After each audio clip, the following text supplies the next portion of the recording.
What's up, good follow? We have a legendary guest joining us today. We have a Hall of Famer, a two-time WNBA champion, a three-time WNBA MVP, a four-time Olympic gold medalist. These are just to name a few of the accolades of the great and awesome Lisa Leslie. What's going on, Lisa?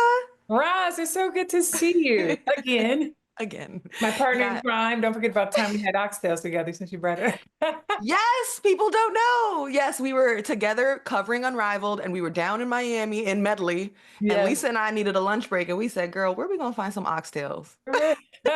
And we was hurt. We ate so much. I was like, I didn't eat no more food the rest of the day. That was too heavy of a meal. But It we was, we did it. It was delicious. And we had the mac and cheese side, right? yes, yes. Yes. Um, I read a bunch of your accolades, but an accolade that, may not even be on your Wikipedia page What's that? and is flying under the radar. Content queen. Content. Okay? Content queen, because how do you love and crush social media so much? And how are you staying up with all of these trends?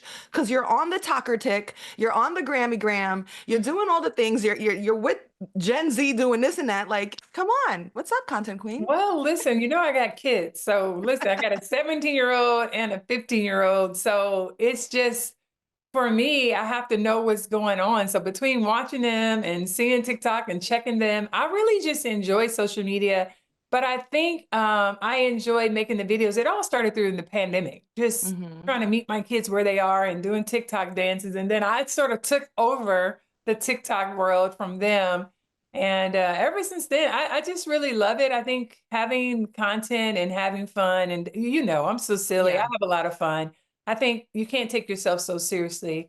I'm such a loving person where I love people. I love to make people laugh. And I just think it's a good time. I don't, yeah, yeah, I have a good time. I really like it.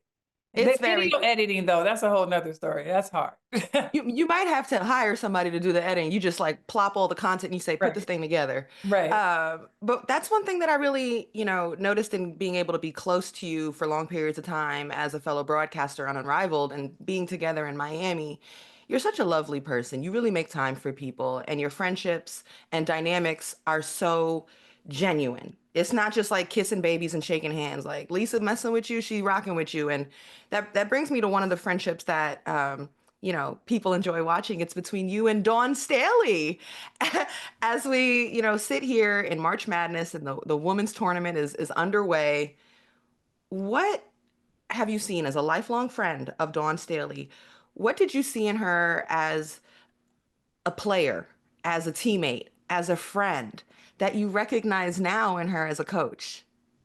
Loyalty is probably number one. Trust is number two. And just authentic. Those three things probably have rang significant to me in my head with this friendship since I was 16 years old. Listen, I got assigned the room with Dawn Staley. I didn't know who she was. She played for the University of Virginia. I walk in the room, she's 5'6", I'm 6'5", and we like, let's get it. And I felt like we're like the same kind of person in terms of our work ethic, our loyalty to people, to want to make people and where we are better when we come in. And that part is just contagious. And I've seen that from her as a roommate, as a teammate, as a leader on the court, as our captain of our USA teams, her vocal leadership and her will to want to win is contagious. Like, Dawn to throw a pass, and I'm like, I will dive and all the way out of bounds and get it, throw it back in. I could have been out of bounds, but I will not let that ball go because of what she means to me and how she wants to win. And I think it's like that idea that she's the person that she makes you kind of want to run through a wall for her, if that makes any sense. And that was just my teammate, but it's because how hard she worked and her work ethic that becomes contagious. And then I'm working that hard down in the post and I'm trying to get every ball and I want to score. So my efficiency level would go up. And it would be like, we just played ball in a way that we just loved every moment, every opportunity. And I think you can see that translate to her as a coach. Like Mhm. her players want to run through a wall for her. Mhm. She is very loyal. She's trustworthy. She's authentic. Mhm. those are the three things that I felt that she was as a teammate, and I see that she is as a coach. Yeah, yeah. And you mentioned her as a roommate, and you guys were teammates in the Olympics. Now, were you roommates with her? What was Dawn like as a roommate? Oh my God. So we were roommates for because we didn't get sort of this is where it comes down to like equal treatment. We didn't get equal treatment of having separate our own rooms until we joined the men's Olympic team. So prior to that, and Raj, you got to remember 1995, we traveled the world. We were 60 and 0, but before we got to the Olympics, we were what was that? We were 60, no, 52 before we won the 8 games in the Olympics. Yeah. Before we meet up with the US men's team, we're traveling the world and everybody has a roommate. So Dawn Yeah. was my roommate from the day I met her at 16. Every USA team I've been on, she was my roommate. Now, how is Dawn as a roommate? Well, sure has been out there because she claims that she's made me a better wife just because she's so OCD. Before those words were even a something, she's like, "There's a spot here on the floor. Oh no, there's a piece of hair. Like I'd have to go in and like re-clean the bathroom like the maids did it before she would step in there." And then I learned. I said, "You know what? You shower first. You go first, then I'll go second. And then if I go in there, she does this sound where she goes, mm-mm, mm-mm, mm-mm. And that means something is out of place. There's a drop of water somewhere. So I'm like, girl, you are crazy. But she's very neat and I'm very neat. So Yeah. we worked well together. Like, it's like, don't sit on our beds. Don't wear your shoes Mhm. in the room.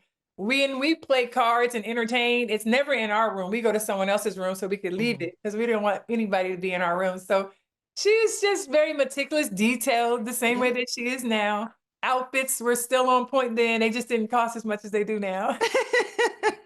She's always been into a capsule collection, I would say. So just yeah, before that was a word, Dawn is like blue, black, gray, white. Uh-huh. Her clothes always matched and folded so neatly. So she's been awesome, though. She's Mhm. clearly had an impact on my life in Mhm. a way that, I always think about her being from Philly and me being from LA. Like we're opposites, opposite height, 5'6", 6'5", but our hearts and our ability and our desire to want to win is really what bonded us.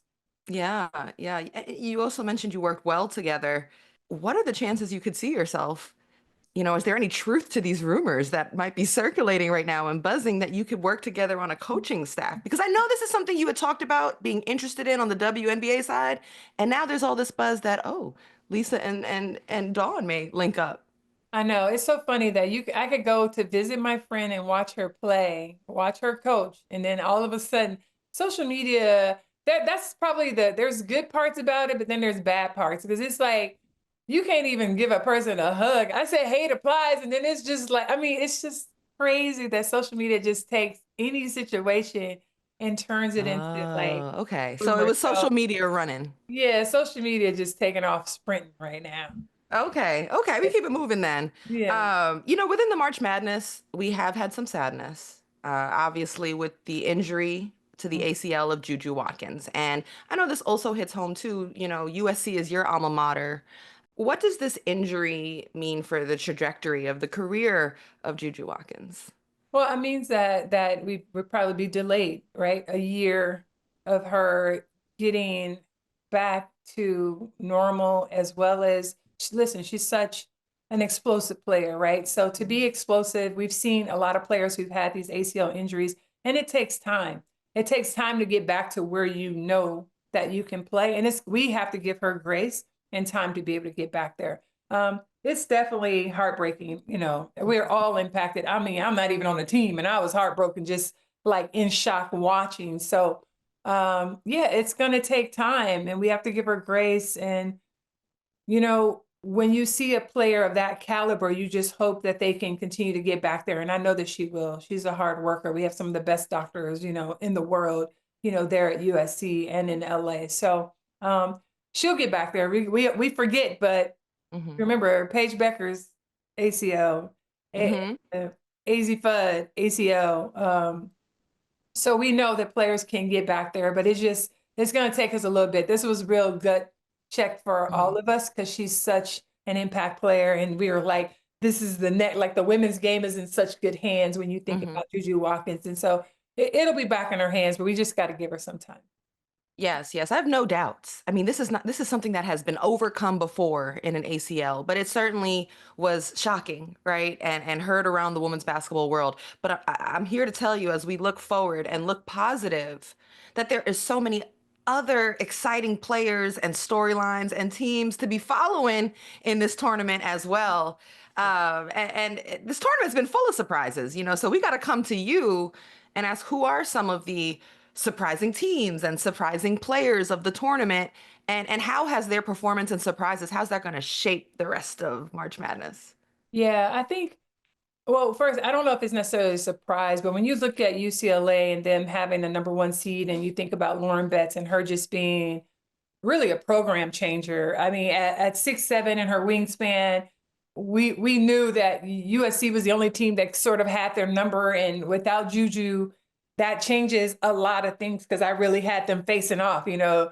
Yeah. But let me just pull up my bracket. When I look at it, UCLA and facing Ole Miss. Now, Ole Miss is, listen, Ole Miss.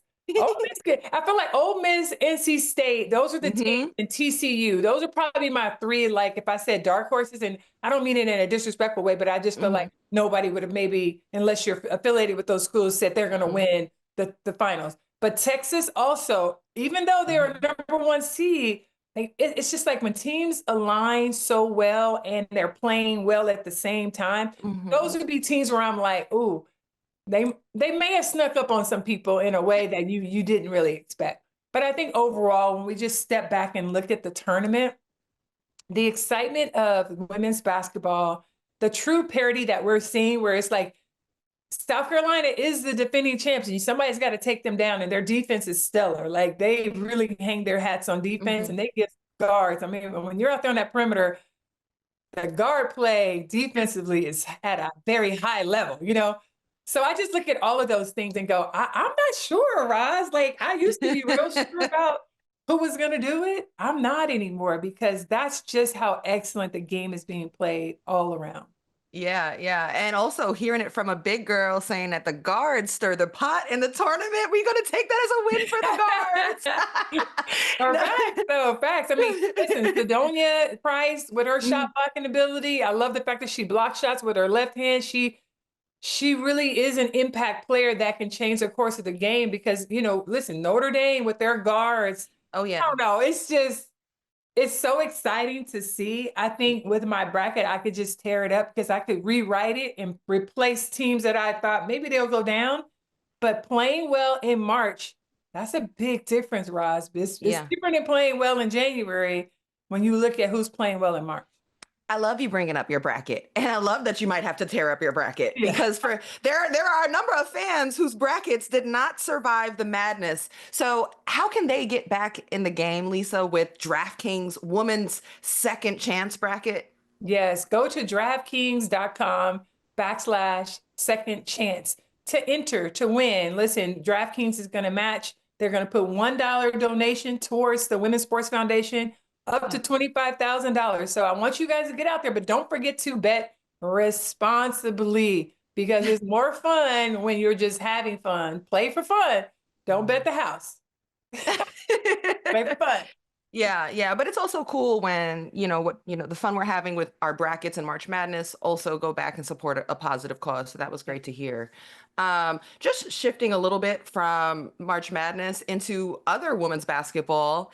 I mean, where you and I had the chance to work together was Unrivaled in Yeah. Miami. The season has come to a close. Just, Lisa, how would you evaluate this first inaugural season of Unrivaled and its trajectory moving forward? Yeah. I hate to use the word unrivaled, but it truly was like unrivaled. Everything was mind blowing about Unrivaled, from the fact that they played full court 3-on-3, from the fact that they came out and it was balling. Like, because Raj, we played 3-on-3 before, and 3-on-3 could get real, what's the right word? Raggedy. It could get a little bit like people don't run back because you got tired. Like, it could fall apart in a way that would not be good for TV. And Unrivaled was the exact opposite. Like it was phenomenal. Yeah. I don't know if I'm just biased because had a front row seat to be able to commentate and color, add color to it. But I thought it was so exciting. I love the battles of the bigs and the paint. I love the guard play. I mean, I could just go on and on. And then the players that just rose to the top. I mean, when you talk about Nafisa Collier and how excellent she was, that Yeah. one-on-one bracket, that one-on-one tournament was mind-blowing and Yeah. epic. Like there were so many elements. And then Angel Reese doing so great.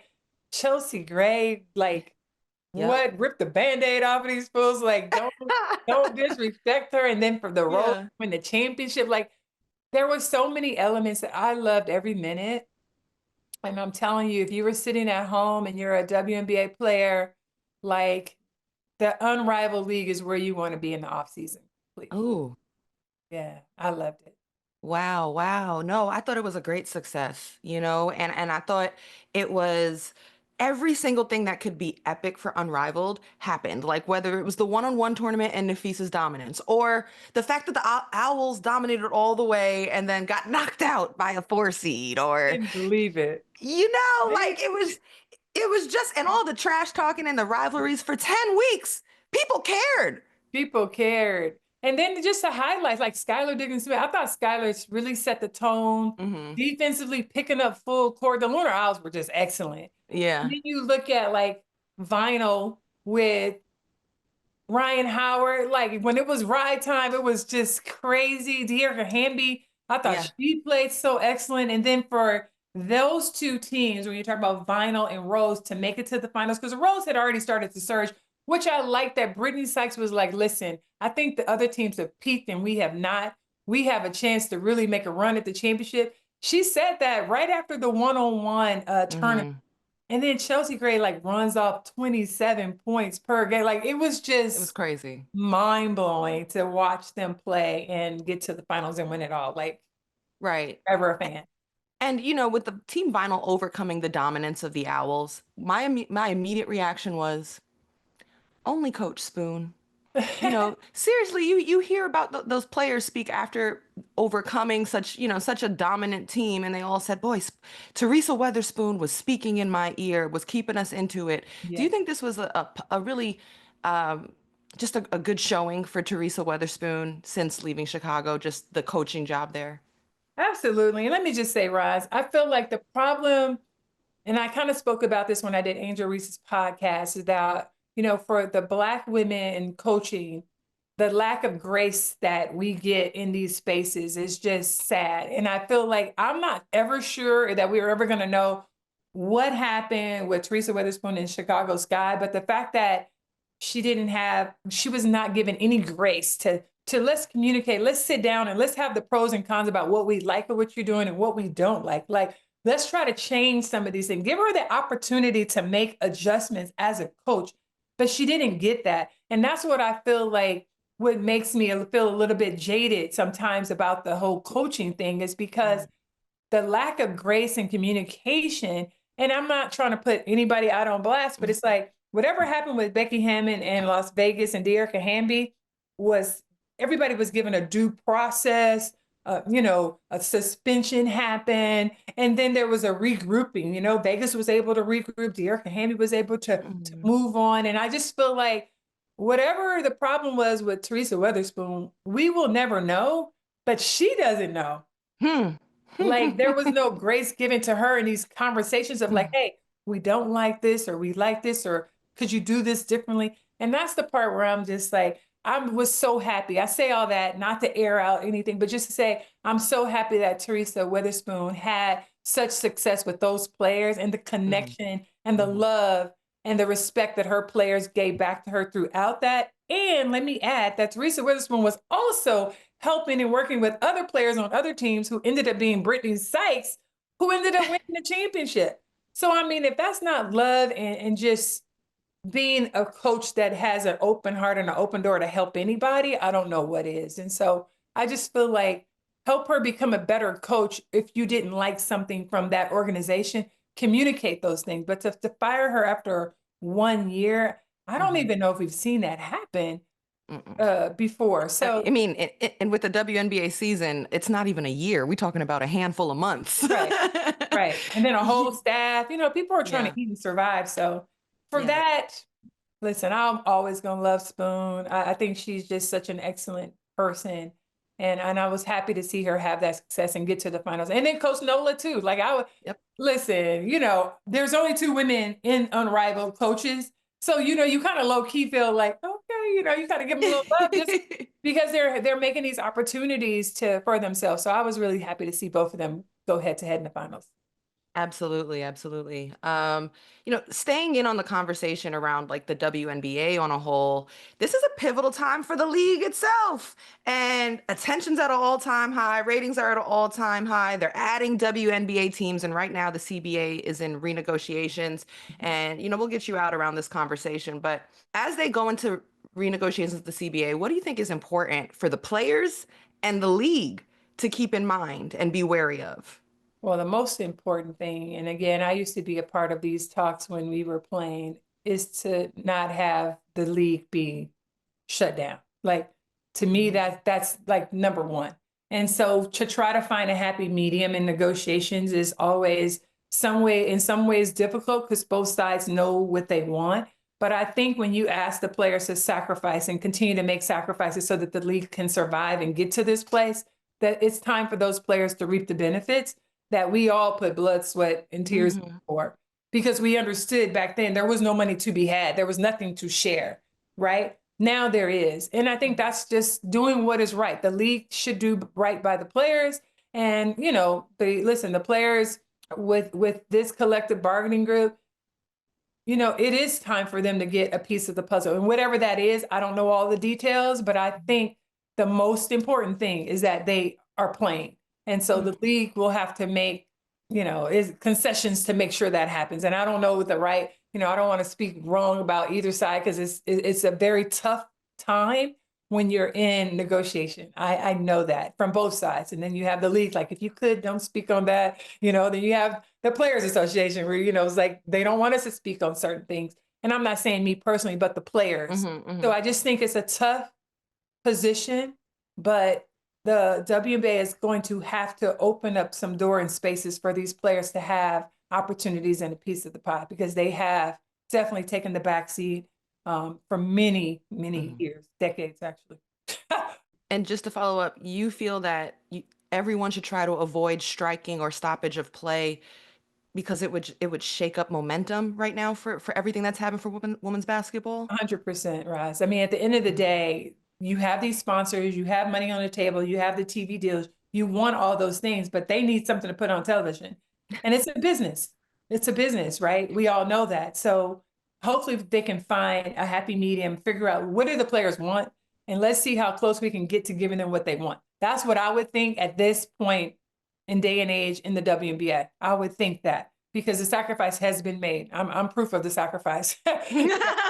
To the, when the pandemic hit, there's proof of the sacrifices because everybody had to make sacrifices. So I just think it's going to be important for the league to try to meet the players um, wherever they are. And again, I'm not privy to the details of what they're asking for, but they're going to definitely have to come to the table and let's get this deal done so we can continue the momentum to make more money for everybody. Lisa, thank you so much for your time, for your just wonderful energy. I'm so happy to see you, girl, and I hope to see more of you. Miami can't be all that we do No, together. I need to no, see you in I should LA. see you in Tampa.